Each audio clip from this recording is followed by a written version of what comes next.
I'm thinking of getting married and she wants to live here with you, Mom." His words left me stunned. First, my son announcing his intention to marry. A son who had just turned 40 this year and often lamented, even to me, about not having a girlfriend.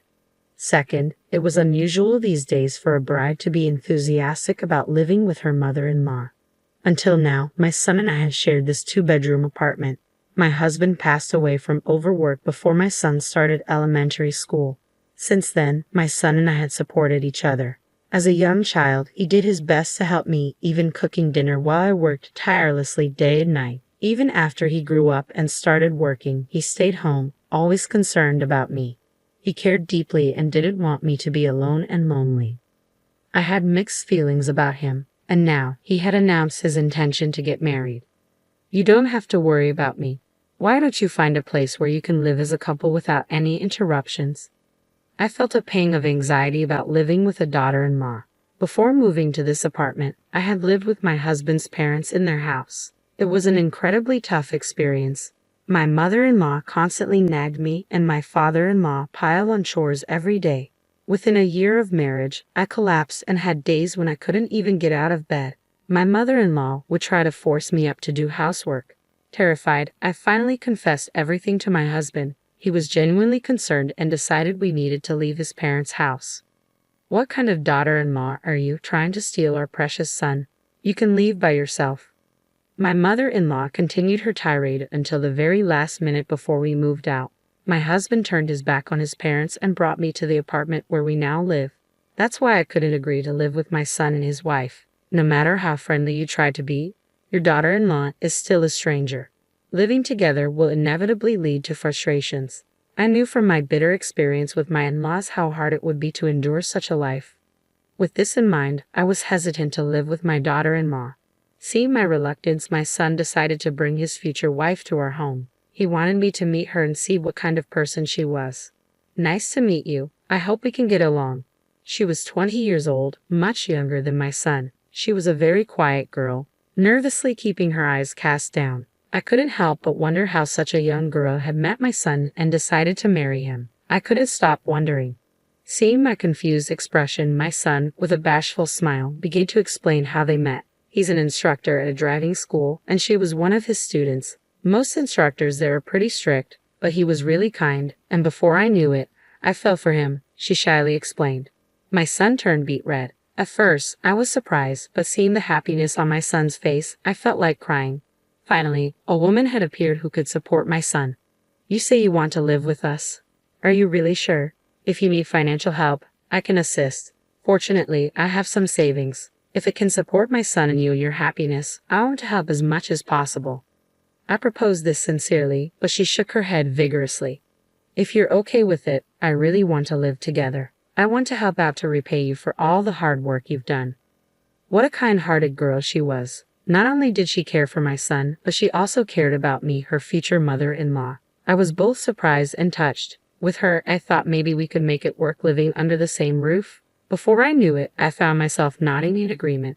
And so, my son and she got married, and we all started living together in our apartment.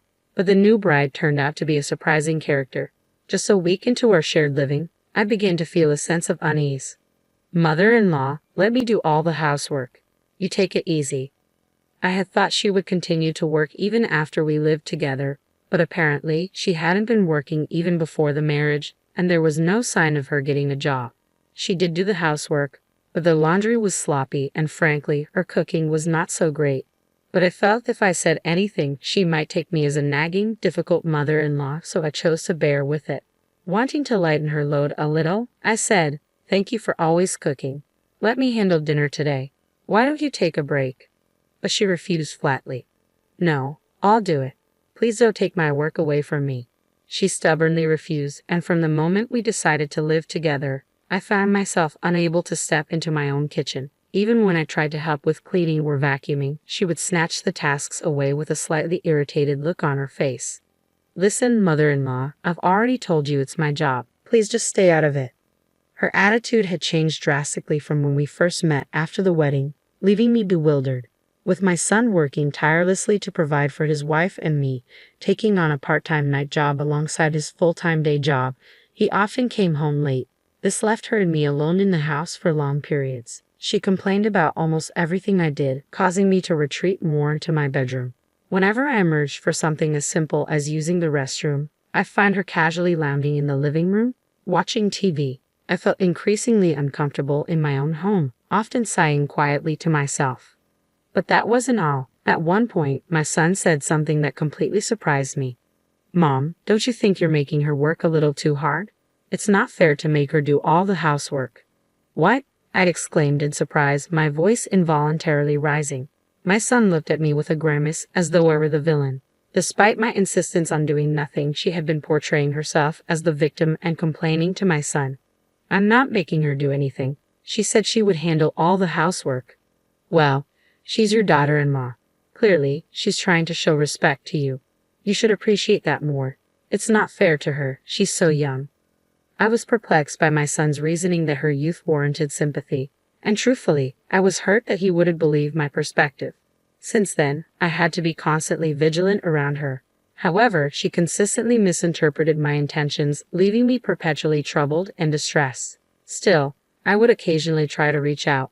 "Thank you for everything you do. I'll take care of things around the house today. Why don't you go out and relax?" But her responses were always dismissive. "Are you suggesting I'm a burden when I'm home? I'll have dinner with my husband, so you should eat first, mother-in-law." Unbeknownst to my son, who often returned late from work, I found myself eating alone in my bedroom. The silence, without the comforting hum of the television, made me feel unbearably lonely. From the living room, I could hear her laughter echoing through the apartment as she enjoyed her TV show. I began to fear that I would always be seen as an intruder in this home. This situation persisted for nearly a year. One day, after finishing my meal in my room as usual, I reluctantly went to the kitchen to wash the dishes. Avoiding the living room, which had been completely redecorated to fit my daughter-in-law's taste, I hurriedly started washing the dishes. Suddenly, I noticed my daughter-in-law lounging on the sofa, slowly getting up. "Excuse me, could you stop it already?" Her first words left me speechless. Confused, I turned to face her as she glared at me. "Don't pretend you don't know," she snapped. "Your late husband built this apartment, right? I found out while cleaning your room the other day. You must have significant savings from the rental income. Why are you letting my husband work while you sit around at home?" Indeed, this apartment, where 8 families, including ours, reside, was built by my late husband for our family's future. He was a successful businessman who made the brave decision to create a separate living space for us, away from his parents. Losing my mother early in life, and with my father happily settled with his second wife, my husband became my sole pillar of support. "Even if something happens to me, I won't let you struggle," he assured me. He constructed this apartment to ensure I could lead a stable life indefinitely. With tenants, it provides a steady income. Yet our son works because he desires independence. Now married, he strives to support his family independently. Unfortunately, it seems his wife misunderstands, blaming me for any struggles he faces because of my presence. The words of my daughter-in-law persisted. Eventually, mothers who can't let go of their children become completely dependent on them financially, right? Frankly, it's annoying. An unemployed person living on a pension like you is holding us back. If you really care about your son, please leave this apartment. I couldn't comprehend what my daughter-in-law was saying at all. After all, wasn't it her idea for us to live together? I couldn't recall ever clinging to my son. "If you find it difficult to say, I'll talk to him directly. This apartment and the inheritance from your late husband belong to him, so I'm sure he'll arrange for you to move to a good nursing home." Ignoring my confrontational daughter-in-law for a moment, I finished washing the dishes. Then, there was one thing I needed to clarify. "Listen, you seem to be mistaken about something, but the landlord of this place is not my son." "Ha!" Her voice carried a hint of confusion, prompting me to sigh inwardly as I continued. "Listen carefully. I appreciate you cleaning my room, but did you go through my belongings without permission?" The property deed for the apartment was tucked away in the back of the drawer. My daughter-in-law's shoulders trembled. Regardless of family ties, rifling through someone's possessions is a serious breach of privacy. You're in the wrong for hiding something that rightfully belongs to him. Why do you have it? Well, because I'm the owner. That's a lie. He told me he was the owner. To silence my daughter-in-law, I showed her the apartment deed. Look, my name is on it. It's not his. She was left speechless. At that moment, my son returned home, sensing the tension in the air and looking concerned. His wife, visibly agitated, thrust the apartment deed at him. "Hey, weren't you claiming you're the owner of this apartment? Explain this." Caught off guard by his wife's anger, my son finally looked guilty. He replied, "I'm sorry. I just wanted to impress you a little. I wanted to hear you say, 'Wow.'" It appeared he had told a small lie in hopes of earning praise from his wife. In reality, the apartment would indeed be his once I passed away, so he wasn't entirely wrong. "We've been patient until now, haven't we? Let's transfer ownership to you and find a nursing home for your mother. That way, everyone will be happy, don't you think?" Nursing home. Our son tried to object, but his wife's determination was relentless. "We've struggled through living together when we didn't even want to. Don't we deserve some reward now?" I realized it then. She had never truly wanted to live with me. Perhaps she could try to flatter me initially, to make a good impression, but in the end, she found me too burdensome. My son appeared torn for a moment, caught between his wife and me, before finally turning to address me. "Mom, I'm sorry. I'll find you a good nursing home, I promise. I won't let you suffer. So could you transfer the ownership of this apartment to me?" It was clear my son had chosen to side with his wife. Well, perhaps it was inevitable. A husband should prioritize his wife. Yet I had endured much over the past year too. I had no intention of quietly accepting a move to a nursing home. "Very well. I'll transfer the ownership of this apartment to you. You can do as you wish, but I will choose my new place myself."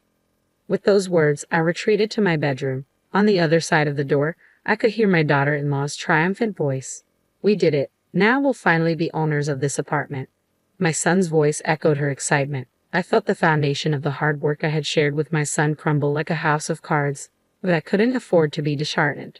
I began to plan my next steps. Several days later, true to my word, I transferred ownership of the apartment to my son and swiftly made arrangements to move out. I kept my new residence a secret. "Mom, thank you so much. I'll make you proud from now on." "Thank you, Mom. We're going to build a happy life together."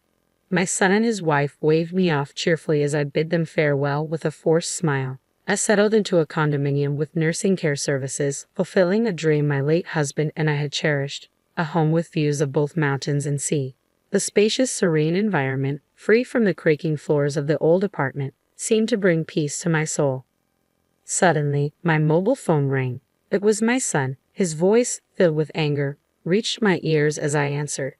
"Mom, what's going on? The apartment has a severe termite infestation. They're saying it needs to be completely rebuilt." Just as I suspected, a few months before I moved out, termites had been discovered during a building inspection. The aging structure had prompted me to consider rebuilding, but with my son's busy schedule and no opportunity to discuss it, I had handled it myself. I had informed the other tenants ahead of time, and they had agreed to relocate without issue. Despite the mass exodus, my son and daughter-in-law seemed unaware of the urgency of the situation. "The apartment is yours now, isn't it? Whether you rebuild it or demolish it, it's up to you." "What? Both options are incredibly expensive. I can't afford it. Can't you contribute a little?" "Absolutely not. This discussion is closed." Truthfully, I had a substantial sum of money, savings from investing my late husband's inheritance, totaling $1 million. Originally intended for my son's future, my feelings had shifted. That's why I could use it openly as a down payment for this condominium. My daughter-in-law interjected on the phone. "Why hasn't your son inherited a single cent from his father's estate? This isn't fair. That's not what we agreed on. Before my husband passed away, he left me a will bequeathing all his property to me. He had been concerned about his parents' greed and their potential influence over our son, his grandson. Thankfully, I had severed all ties with my in-laws after we parted ways. Afterward, my son spent all his savings on demolishing the apartment. His plan was to sell the land once cleared, but it turned out the property was leased from a third party, and per the agreement, it had to be returned after demolition. With his hopes of profiting dashed, the couple found themselves financially destitute. To maintain her preferred lifestyle, my son's wife refused to compromise, leading him to work tirelessly day and night. I changed my phone number to avoid their calls, yet somehow they discovered my address, sending me letters every month. I discarded them unread. I cherished my peaceful, solitary life too much to let anyone disrupt it. Outside my window, the azure sea and lush trees basked in sunlight. Beside my bed, my late husband's portrait smiled at me. You could help him, you know. I'm not so sure about his wife, though. His words felt directed at me, urging me to reconsider. 3.5